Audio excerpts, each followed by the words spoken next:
ममतांचा कडवटपणा चालणार नाही.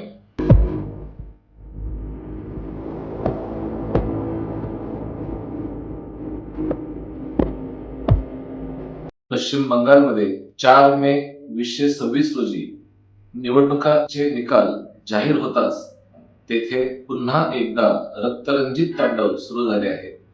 ममता बॅनर्जींच्या छत्रछायेखाली ही हिंसा लोकशाहीचा गळा घोटणारी असून तुष्टीकरणाच्या राजकारणाने बंगालला अराजकतेच्या खाईत कसे लोटले आहे याचे दर्शन घडवणारे आहे.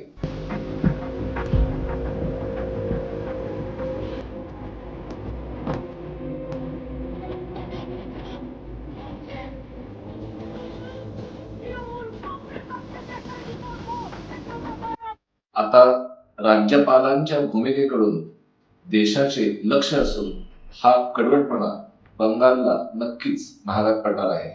पश्चिम बंगाल आणि निवडणूक हिंसाचार हे आता एक दुर्दैवी समीकरण बनले आहे. विधानसभा निवडणुकीचे निकाल जाहीर होताच 48 तास पूर्ण व्हायच्या आतच संपूर्ण बंगालमध्ये पुन्हा एकदा हिंसेचा वणवा पेटलेला दिसून येत आहे. उत्तर परगणामध्ये भारतीय जनता पक्षाचे नेते शुभेंदू अधिकारी यांच्या वैयक्तिक सहाय्यकावर झालेला गोळीबार ही केवळ एक घटना असून ममता बॅनर्जींच्या खेला होवे या हिंसक मानसिकतेचे ते प्रदर्शन ठरले आहे. খেলা নম্বর 1 ভোটার লিস্ট। খেলা নম্বর 2 মানুষের সাথে যোগাযোগ করে বাড়ি বাড়ি গিয়ে সংযোগ স্থাপন করা। খেলা নম্বর 3 সংগঠনকে শক্তিশালী করা, এলাকায় এলাকায় কারা আসছে নজর রাখা, এলাকায় যাতে কোনো দুর্ঘটনা ঘটাতে না পারে, নানা রকম আমদানি রপ্তানি হচ্ছে সেটা যাতে না হয় নজর রাখা, কোনো দাঙ্গা যাতে না হয় নজর রাখা, সাম্প্রদায়িক সম্প্রীতি বজায় থাকে নজর রাখা, কোনো মানুষের উপর কোনো অত্যাচার না হয় নজর রাখা। আর খেলা নম্বর 4 বিজেপির হবে হার। बंगालमधील या राजकीय हिंसेचा इतिहास फार जुना आहे. 16 ऑगस्ट 1946 रोजी सोहरावर्दींच्या काळात कोलकाताने डायरेक्ट ऍक्शन डेचा जो भीषण रक्तपात पाहिला होता त्याचीच आधुनिक आणि राजकीय आवृत्ती आज आपल्याला पाहायला मिळत आहे. लोकशाहीत जनतेचा कौल शिरसावन्य मानायचा असतो, मात्र ममता दीदींना केवळ आपली सत्ता आणि आपला वर्चस्व हवा आहे. ज्या राज्यात निवडणुका संपल्यानंतरही विरोधी विचारांच्या कार्यकर्त्यांना जीव मुठीत धरून राहावे लागते, त्या राज्याला लोकशाहीचे नंदनवन म्हणायचे की हिंसेचे कुरुक्षेत्र, हा प्रश्न आज संपूर्ण देश विचारत आहे आणि याचे उत्तर ममता यांना द्यावे लागेल. निवडणुकीच्या निकालानंतर नैतिक जबाबदारी स्वीकारून पाय उतार होण्याऐवजी ममता बॅनर्जी यांनी राजीनामे देण्यास नकार दिला आहे. 7 मे 2026 रोजी विधानसभा विसर्जित होणारच आहे, तरीही सत्तेला चिकटून राहण्याची त्यांची ही वृत्ती त्यांच्यातील लोकशाही विरोधी मानसिकतेचे दर्शन घडवते.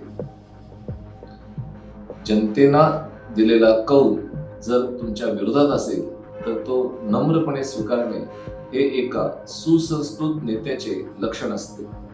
मात्र ममतांचा कडवटपणा इतका पराकोटीला पोहोचला आहे की त्यांना संविधानापेक्षा स्वतःची सत्ता मोठी वाटू लागली आहे. हे तेच नेते आहेत जे संविधानाबद्दल गळा काढत असतात. बंगालमध्ये सध्या जे काही सुरू आहे ते केवळ राजकीय संघर्ष इतपत मर्यादित नसून संविधानाशी केलेली ही प्रतारणा आहे. मे 2021च्या निवडणुकी नंतरही बंगालने अशाच प्रकारचा भीषण हिंसाचार अनुभवला होता, ज्याची दखल खुद्द सर्वोच्च न्यायालयाला घ्यावी लागली होती. इतिहासाची हीच पुनरावृत्ती आज पुन्हा घडताना दुर्दैवाने दिसत आहे. ममता बॅनर्जींच्या राजकारणाचा कणा हा तुष्टीकरण राहिला आहे. एका विशिष्ट मतपेढीला खुश करण्यासाठी त्यांनी आजवर बहुसंख्य समाजाच्या भावनांना सातत्याने पायदळी तुडवले. याच तुष्टीकरणामुळे बंगालमध्ये गुन्हेगारांचे मनोबल वाढले. त्यांना प्रशासनाचे कोणतेही भय उरले नाही. 1977 ते 2011 या डाव्यांच्या 34 वर्षांच्या प्रदीर्घ राजवटीत जो कॅडर आधारित हिंसाचार रुजला, ममताने तोच वारसा पुढे चालवत त्याला अधिक हिंसक स्वरूप दिले आहे. जेव्हा सत्ताधारी पक्ष एका विशिष्ट वर्गाला पाठीशी घालतो, तेव्हा कायदा आणि सुव्यवस्था ही कागदावरच राहते. आज बंगालमध्ये ज्या पद्धतीने हिंसाचार उफाळलेला दिसून येतो आहे, त्यामागे हेच तुष्टीकरणाचे धोरण कारणीभूत ठरले आहे. आपल्या राजकीय फायद्यासाठी एका राज्याला अराजकतेच्या खाईत लोटणे ही बंगालच्या महान संस्कृतीशी केलेली मोठी प्रतारणा आहे आणि याची मोठी किंमत ममता बॅनर्जींना लवकरच मोजावी लागणार असे स्पष्ट संकेत मिळत आहेत. दिल्लीमध्ये अरविंद केजरीवाल यांनी ज्या पद्धतीने नायब राज्यपालांशी संघर्ष करून आणि प्रशासकीय यंत्रणेला वेठीस धरून अराजकता माजवली होती, तीच पद्धत ममता यांनी अवलंबली आहे का, हा प्रश्न आहे. केंद्र सरकारशी सातत्याने संघर्ष करणे, घटनात्मक पदांचा अवमान करणे आणि तपास यंत्रणांना अडथळे निर्माण करणे हा एक नवीन प्रकारचा अराजकवाद भारतीय राजकारणात रुजू लागला आहे. केजरीवाल यांनी दिल्लीत जे केले, पूरे देश के अंदर आज एक बड़ा संकट छाया हुआ है। भारतीय जनता पार्टी ने जिस तरह से जनतंत्र को हाईजैक कर लिया है, हत्या कर दी है जनतंत्र की, त्याचाच कित्ता किंवा अधिक हिंसक अवतार ममता बंगालमध्ये गिरवत आहेत. लोकशाहीच्या नावाखाली सुरू असलेला हा हुकुमशाहीचा खेळ आता थांबवण्याची वेळ आली आहे. अशा परिस्थितीत पश्चिम बंगालच्या राज्यपालांची भूमिका ही अत्यंत महत्वाची अशीच ठरणार आहे. राज्यपाल आज कोणता निर्णय घेतात याकडे सर्वांचे लक्ष लागले आहे.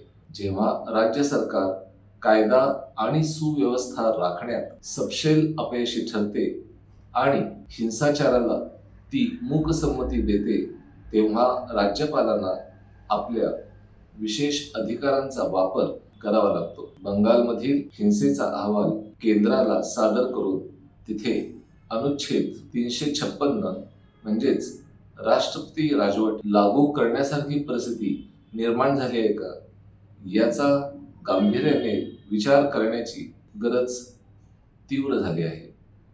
बंगालच्या जनतेला हिंसाचाराच्या आगीत होरपळताना केंद्र सरकार आणि राज्यपाल उघड्या डोळ्यांनी नक्कीच पाहू शकत नाहीत. संविधानाचे रक्षण करण्यासाठी आता कठोर पावले उचलणे हे अनिवार्य असेच झाले आहे. ममता बॅनर्जी यांनी हे लक्षात घेतले पाहिजे की सत्ता येते आणि जाते, पण लोकशाही कायम राहणे हे महत्वाचे असते.